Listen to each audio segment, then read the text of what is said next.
The force required to fracture or crush a human skull is not a single fixed number, but rather a range that depends on a variety of factors. These include the age of the person, the location of the impact, the size and shape of the object delivering the force, and the rate at which the force is applied.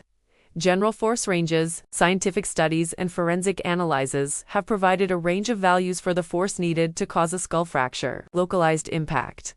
To cause a fracture in the temporal region, the side of the head, which is generally thinner, forces can range from as low as 135 kilograms, approximately 300 pounds, to over 385 kilograms, 850 pounds.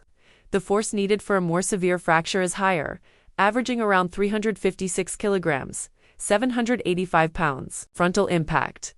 The frontal bone forehead is one of the thickest and strongest parts of the skull. Crushing this area requires significantly more force than the temporal region.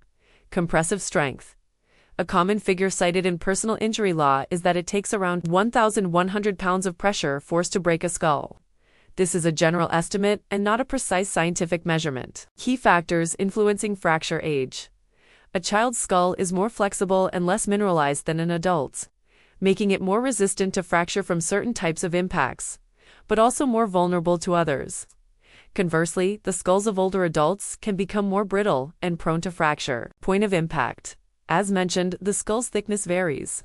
The temporal region is generally the thinnest and most vulnerable, while the frontal bone is the thickest and most resilient. Impacting object. A small, sharp object will concentrate force in a smaller area, leading to a higher pressure and a greater likelihood of a depressed skull fracture. A larger, blunt object will distribute the force over a wider area, potentially causing a linear fracture or a more widespread crush injury. Force application rate. The speed of the impact also plays a crucial role.